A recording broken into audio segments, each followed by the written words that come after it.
That night, as a heart was broken, a line was crossed. And something dangerous was set in motion. The Secret Love of the Prince, Part 3. Night settled heavily over the kingdom of Alaeze, wrapping the land in a quiet darkness that concealed far more than it revealed. Within the palace walls, torches flickered steadily along the corridors as guards maintained their watch, unaware that the very prince they were sworn to protect had once again slipped beyond their sight. What had begun as a single impulsive visit had now transformed into something far more deliberate, a dangerous pattern that repeated itself with increasing boldness. Prince Chidera moved swiftly through the narrow hidden passageways known only to a select few within the royal household. His steps were confident now, no longer hesitant or uncertain. There was no internal debate, no questioning of whether he should go or stay. That phase had passed. The decision had already been made days ago, somewhere between their quiet conversations beneath the trees and the unspoken understanding that had begun to grow between them. Now it was no longer about curiosity. It was about desire. And something deeper, something far more dangerous. Each time he left the palace, the risks grew greater. The eyes within the royal walls were not blind. Servants whispered, guards observed, and men like Okuromazi did not overlook patterns for long. Yet even with that knowledge pressing at the back of his mind, the prince found himself unable, or perhaps unwilling, to stop. Because now, he was no longer wondering if she would come. He knew she would. That certainty stirred something restless within him as he stepped beyond the palace grounds and into the quiet embrace of the forest. The cool night air brushed against his skin, carrying with it the familiar scent of earth and leaves, a sharp contrast to the polished marble and controlled atmosphere of palace life. Out here, there were no expectations, no titles, no watching eyes demanding perfection. Only her. And as he moved deeper into the forest path, one thought echoed clearly in his mind. This was no longer something he could walk away from. Far from the towering palace of Alaeze, the village resting at the edge of the great forest awakened slowly beneath the golden light of morning. Roosters crowed from scattered compounds, while women swept their courtyards in steady, practiced motions, kindling small cooking fires for the day's meals. Children chased one another along dusty footpaths, their laughter rising easily into the calm air. Life here followed rhythms far simpler than those of palace politics and royal expectations, predictable, grounded, and safe. But inside one modest compound shaded by tall mango trees, however, the atmosphere felt unusually tense. Urenna sat on a low wooden stool beside the cooking hut, peeling vegetables into a clay bowl with practiced hands that moved far more mechanically than usual. Her focus was not on the task before her. It drifted, constantly, back to the events of the previous night.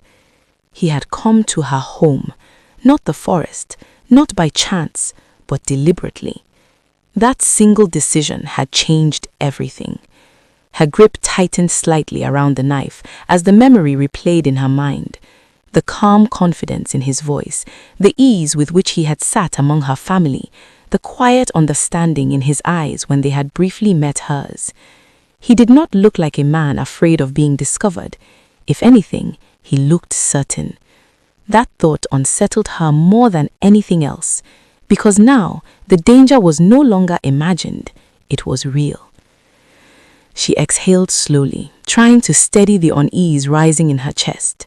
This was no longer a passing moment she could dismiss or forget. The crown prince had crossed into her world, and worse, he seemed willing to do it again. Her fingers paused over the bowl. What if someone had seen him?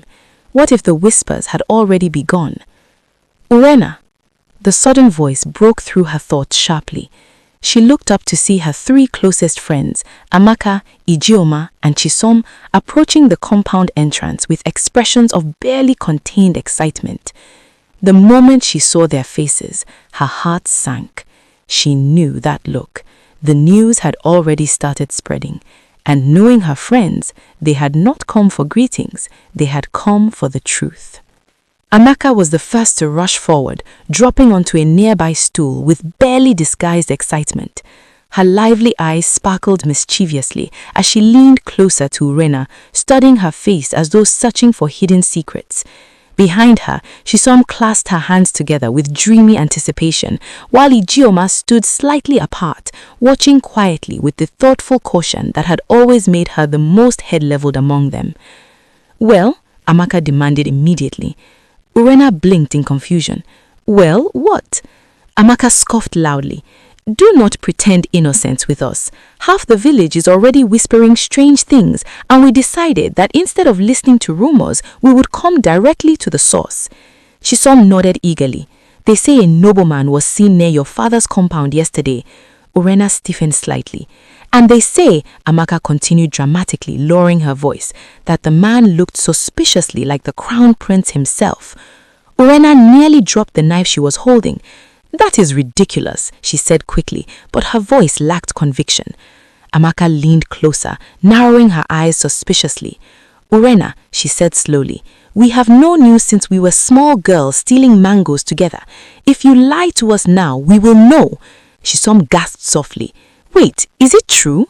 Ijeoma finally stepped forward, her calm voice cutting through the rising excitement.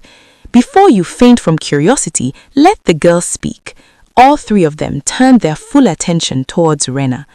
For a moment, she considered denying everything. But these were not ordinary friends. They were the girls who had grown up beside her, shared secrets with her, cried with her, and laughed with her through every stage of life. Keeping something this large from them suddenly felt impossible. Urenna exhaled slowly. "Yes," she admitted quietly. The silence that followed lasted only 2 seconds. Then all 3 girls erupted at once. "What?"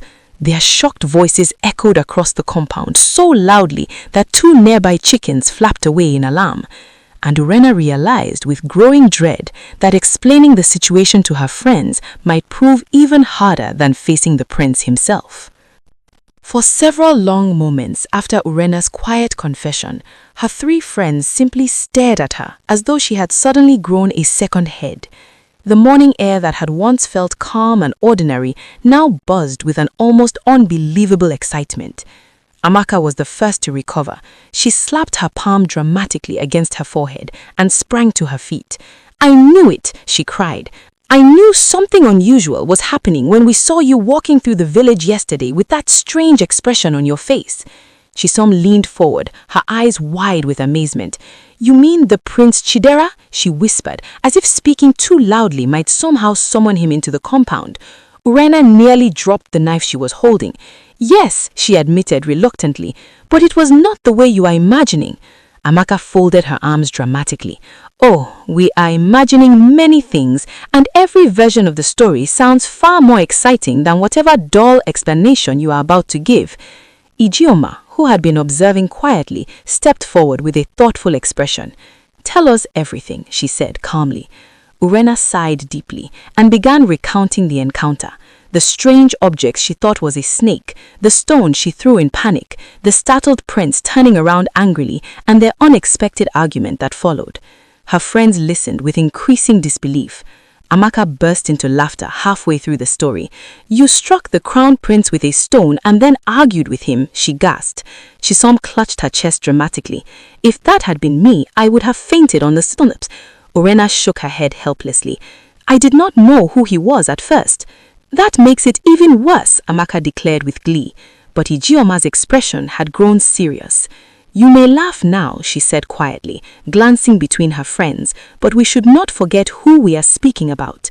The excitement faded slightly. "The prince may be charming," she continued, glancing between her friends, "but he is still a man whose world is far above ours." She turned back to Urenna. "You must be careful."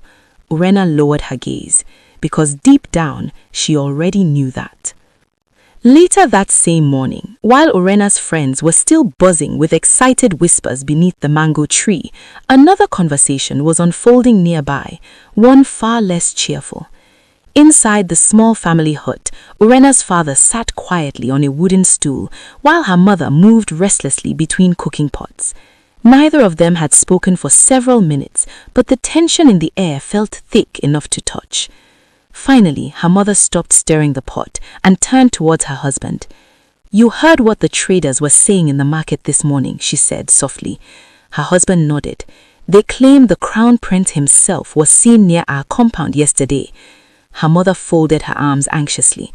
"And the man who visited us 2 evenings ago," she hesitated. "He did not give his name."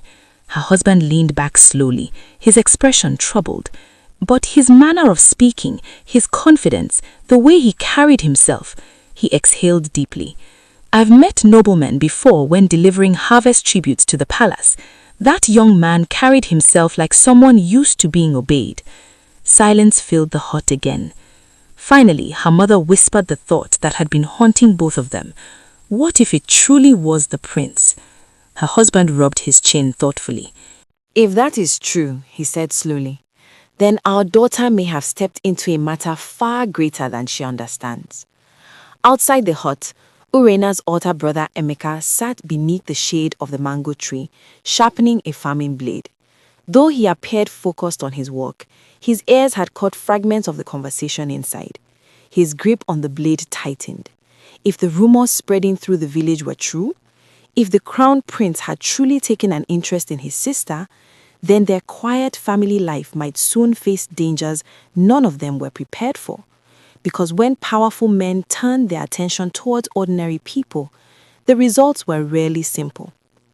While the quiet village wrestled with its growing rumors, far beyond its dusty paths, another man struggled with thoughts that refused to leave him in peace. Obiora walked slowly along the narrow trail leading towards the riverbank, his shoulders heavy with unspoken frustration. The midday sun filtered through the tall trees overhead, casting broken shadows along the ground. Yet he barely noticed the beauty of the forest around him. His mind was elsewhere. In the village, whispers had begun circulating with increasing boldness. Some claimed the crown prince had been seen walking through the forest paths that led dangerously close to Urenna's home. Others insisted the prince had already spoken to her more than once. Most villagers dismissed the rumors as exaggerated gossip, but Obiora could not ignore them so easily. He had known Urenna since childhood. They had run through these same fields together as children, laughed beside the river during harvest festivals, and grown into adulthood side by side. In his heart, he had always believed that one day he would gather enough courage to ask her father for permission to marry her. But how could a simple farmer compete with a man who owned the entire kingdom? Obiora stopped beside the river and stared at his reflection in the water. The answer was obvious. He could not. Yet something stubborn within him refused to surrender so easily. If the rumors were false, he needed to hear the truth directly from Urenna.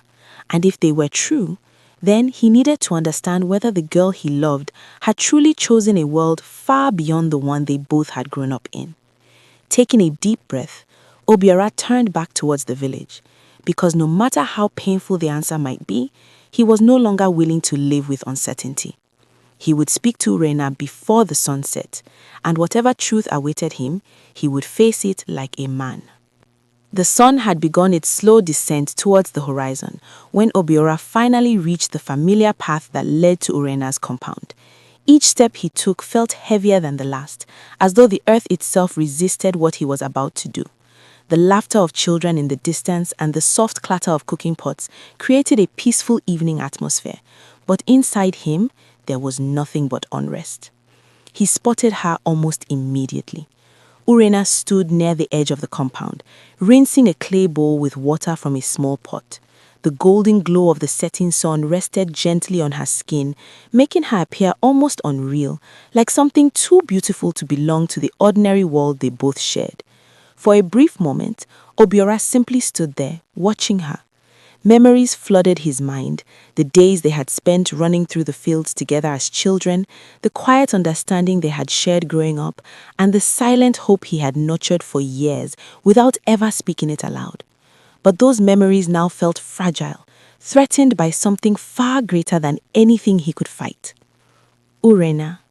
His voice was softer than he intended, yet it carried enough weight to make her turn immediately. The moment their eyes met, she knew. There was something in his expression, something heavy, something broken that made her heart tighten instantly. "Obiora," she said gently. He walked closer, stopping just a few steps away from her. For a while, neither of them spoke. Then, with quiet determination, Obiora finally asked the question that had been burning inside him all day. "Is it true?" Urenna's grip on the bowl tightened slightly.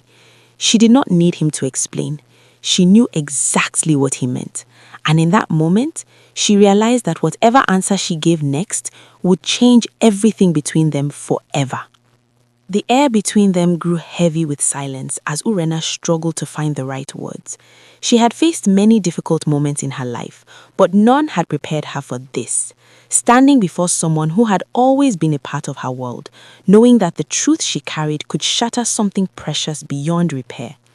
Obiora watched her carefully, his eyes searching her face for even the smallest hint of denial. "Tell me it is not true," he said quietly, though the desperation in his voice betrayed him. "Tell me the rumors are just the foolish talk of villagers who have nothing better to do." Urenna lowered her gaze. "I cannot say that," she replied softly.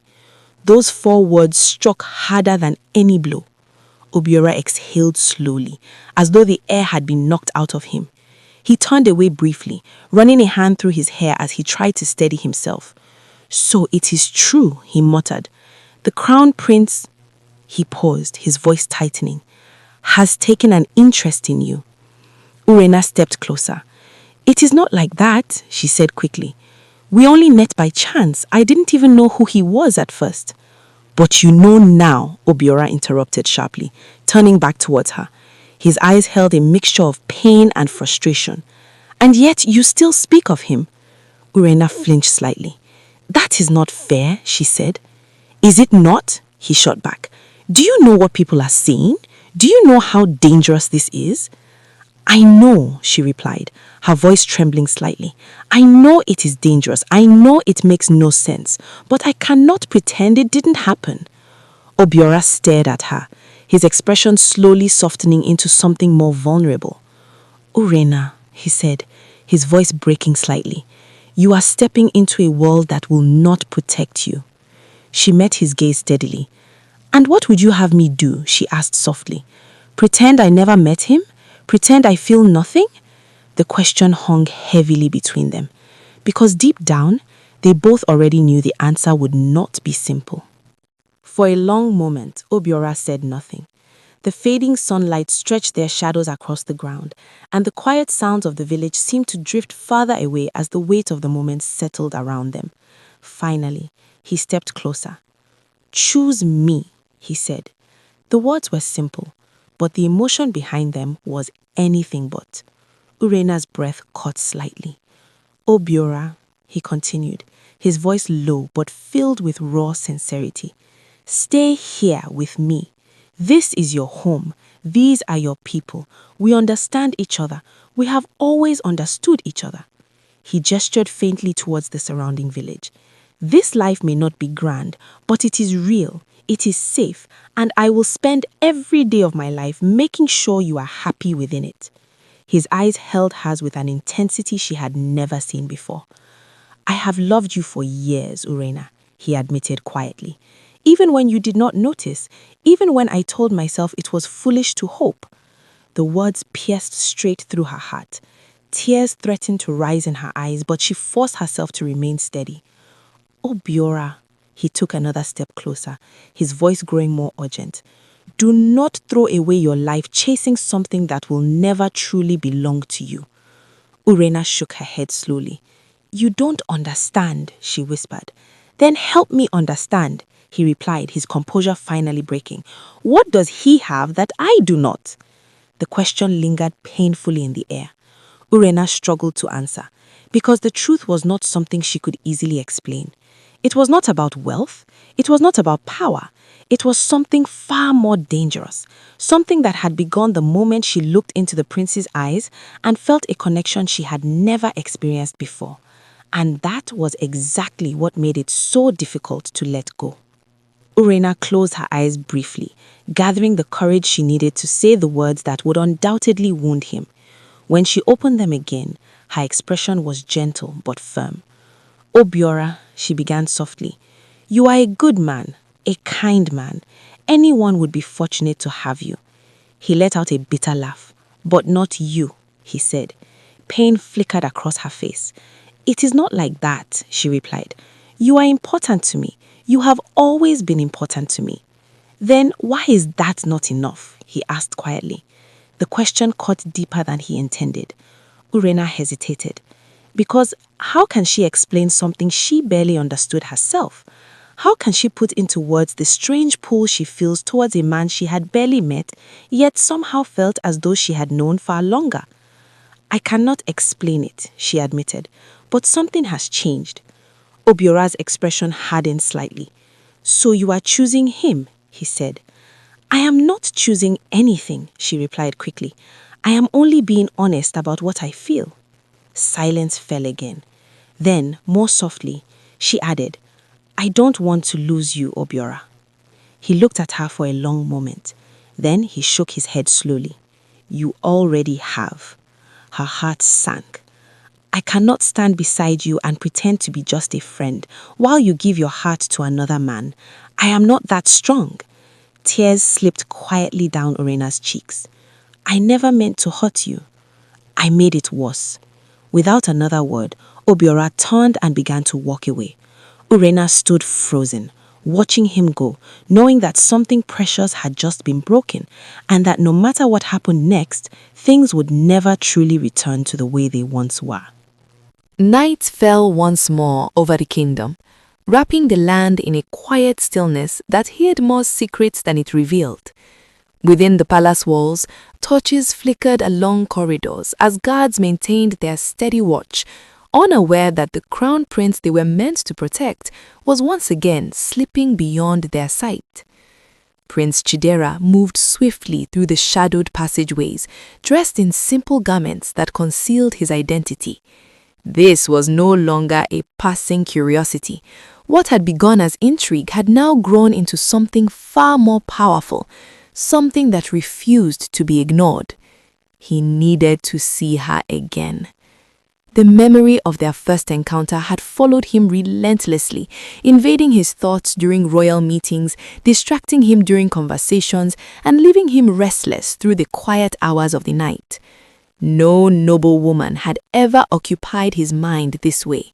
No carefully arranged introduction or polished conversation had ever stirred anything close to what he felt now. And that alone made this dangerous. Yet, instead of retreating from the danger, he found himself drawn toward it. Leaving the palace grounds unnoticed, he made his way toward the forest, guided by memory and instinct.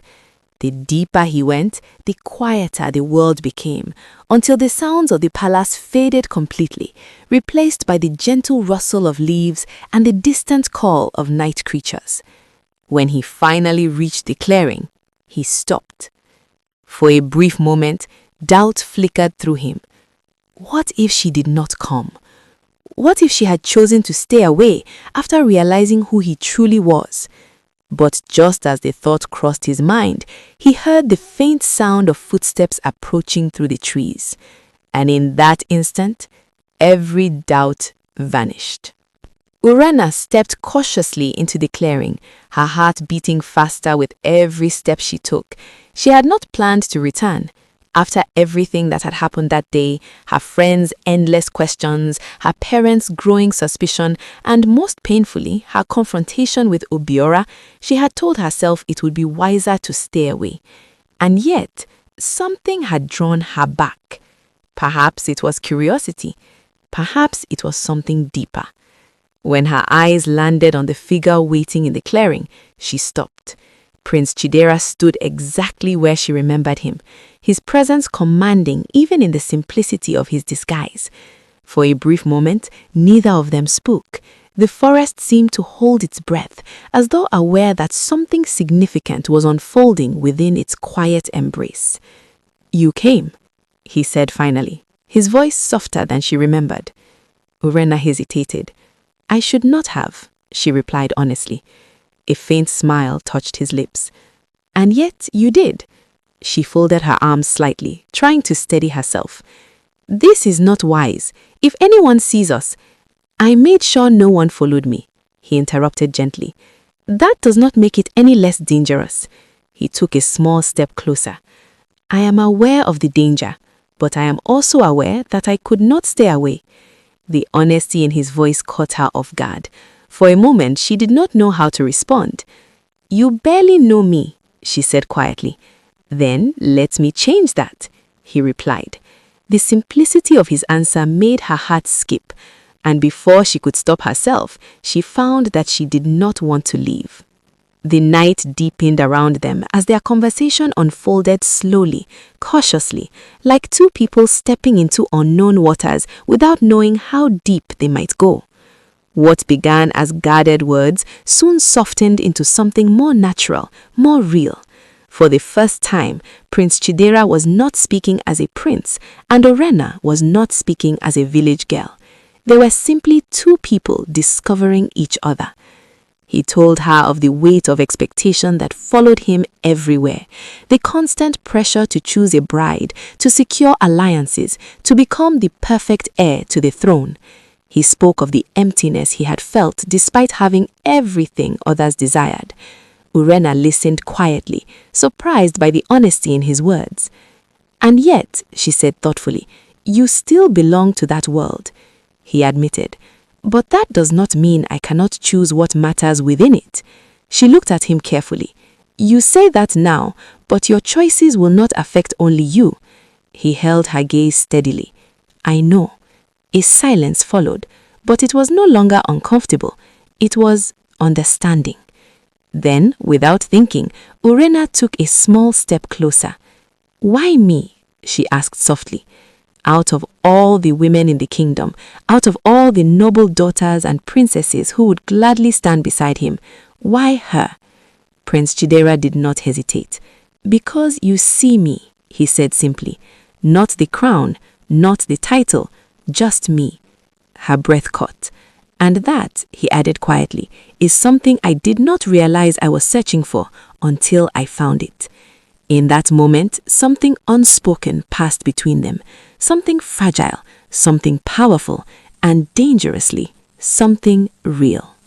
Unseen by the two figures in the clearing, another presence lingered deeper within the shadows of the forest. Lady Somtochukwu stood partially hidden behind the thick trunk of an ancient tree, her breath slow and controlled as she watched the scene unfold before her. The soft glow of moonlight filtering through the leaves illuminated just enough for her to recognize the unmistakable figure of the man she had believed was already within her reach, the Crown Prince. And he was not alone. Her eyes narrowed as her gaze shifted toward the girl standing before him, a village girl. For a moment, disbelief held her frozen in place. This had to be a mistake. But as she watched the way the prince leaned closer, the way his voice softened in conversation, and the unmistakable ease in his posture, something she had never seen directed toward herself, the truth became impossible to ignore.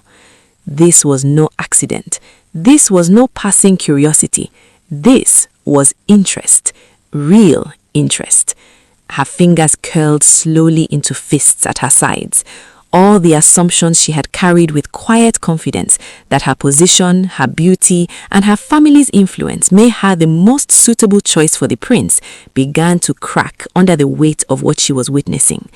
And beneath that cracking confidence, something darker began to grow. Jealousy. Sharp, unforgiving, and dangerously determined. Lady Somtochukwu took a slow step back into the shadows, her mind already racing with thoughts. This was not something she could ignore, not something she would allow to continue. If a village girl believed she could step into a place meant for her, then she would soon learn exactly how unforgiving the world of the elite could be. Back in the clearing, completely unaware of the storm that had just begun to form around them, Prince Chidera and Urenna remained caught in the quiet intensity of their moment. The forest air felt different now, heavier, charged with something neither of them could fully explain. The distance between them had gradually closed, not through sudden movement, but through the slow pull of something undeniable, drawing them closer with each passing second. "You should not keep coming here," Urenna said softly, though her voice lacked the firmness it once held. "And yet, I will," he replied without hesitation. She shook her head slightly, a faint smile betraying her concern. "You say that as though consequences do not exist." "They do," he admitted, "but so do choices." Her eyes searched his face. "And what are you choosing?" He did not look away. "You." The words settled between them with quiet intensity. Urenna's heart caught as her heart began to race. "You do not understand what that means," she whispered. "Then help me understand," he said gently. For a moment she hesitated. Then slowly she reached out, her hand brushing lightly against his. It was a small gesture, but it carried the weight of everything neither of them had fully spoken aloud. And in that moment, a choice was made. Not spoken, not declared, but felt. A choice that would ripple far beyond the quiet forest and into the powerful halls of the palace itself. Because while they stood there, unaware of the eyes that had already witnessed their secret, the first true battle for their love had already begun, and neither of them yet understood just how dangerous it would become. If you enjoyed this story, don't forget to like, share, and subscribe for more powerful African tales filled with love, drama, and suspense. And tell me in the comments, if you were Urenna, who would you choose? The prince or Obiora? Your choice might be easy now, but in the next part, everything will change. Part 4 is where the real battle begins.